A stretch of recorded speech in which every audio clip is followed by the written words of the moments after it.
સ્થાનિક સ્વરાજની ચૂંટણીઓમાં ભાજપનો ભવ્ય વિજય થયો છે। અમરેલી જિલ્લામાં ઠેર ઠેર ભાજપનો વિજય જોવા મળ્યો છે। નગરપાલિકાઓની ચૂંટણીઓ હોય, તાલુકા પંચાયત, જિલ્લા પંચાયત, તમામ બેઠકોમાં ભાજપે જીત હાંસલ કરી છે। અમરેલી નગરપાલિકામાં પણ ભવ્ય વિજય થયો હોય ત્યારે ભવ્ય વિજય સરઘસ નીકળ્યું હતું। રાજકમલ ચોક ખાતે ભવ્ય આભાર સભામાં કૌશિક વેકરિયાએ તમામને આડે હાથે લીધા છે, વિરોધીઓને જવાબ આપ્યો છે। મતદારોનો હૃદયથી આભાર માનું છું કે 44 ડિગ્રી તાપમાનમાં પણ ભારતીય જનતા પાર્ટીનો કાર્યકર્તા બૂથ ઉપર જોવા મળે અને બૂથ ઉપર કામ કરે।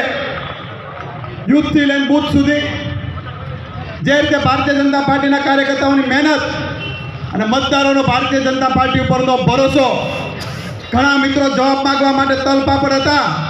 મારે અમરેલી જિલ્લાની જનતાનો, અમરેલી વિધાનસભાની જનતાનો આભાર માનું કે મત પેટીમાં તમે એમને જવાબ આપ્યો છે।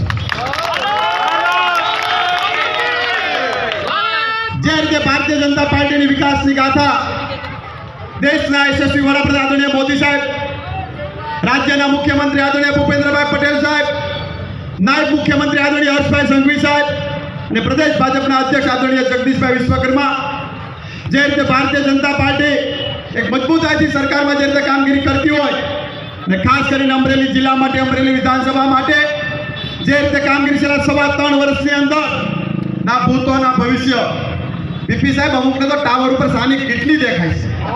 15 વર્ષના શાસનમાં ટમ સુધી અહીંથી મત લઈને ગયા એને સાની કેટલી દેખાય છે। જનતાએ જવાબ મત પેટીમાં આપ્યો છે। મિત્રો, આ લોકોને અમરેલી જિલ્લાની જનતા સારી રીતે ઓળખી કાઢે છે। જે રીતે અલગ પ્રકારનું વાતાવરણ અમરેલીની અંદર ઊભું કરવામાં આવે, પણ મને મારા મતદારો પર હૃદય ભરોસો હતો। સંત મુરદાસ બાપા હોય, નાગના દાદાના આશીર્વાદ હોય, જે રીતે અમરેલી જિલ્લાની વિકાસ જે રીતે આગળ વધી રહ્યો છે, અમે જે પણ મેનિફેસ્ટોમાં કીધું કે નગરપાલિકાની અંદર જે પણ વસ્તુનો આપ્યા છે, મિત્રો ડંકાની સોટે પૂરા કરશે।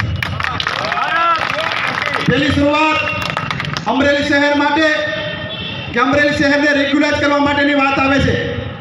માણેકપરા, સુખનાથપરા, અલગ અલગ વિસ્તારો જે છે 10,000 પરિવારને સીધો ટ્રસ્ટ કરતો પ્રશ્ન એ આગામી દિવસોમાં ભૂતકાળ બનાવી દેશે। આ સિવાય માટે આગામી દિવસોની અંદર અમરેલીમાંથી કોઈ આવે તો એમ થાય કે અમે અમરેલીમાં કયા અમરેલીમાં ગયા છીએ। એક બદલતું અમરેલીને આપવાનું છે, એક વિકસિત અમરેલીને આપવાનું છે। વર્ષોની જે વિકાસની ભૂખ હતી એ ભૂખ ભાંગવા માટેના મિત્રો અમારા પૂરા પ્રયત્નો હશે।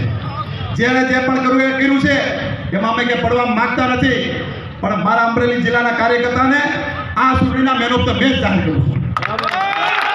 આ કાર્યકર્તાઓના કારણે, મતદારોના આશીર્વાદના કારણે આ ચૂંટણીમાં ભવ્યથી ભવ્ય વિજય થયો છે।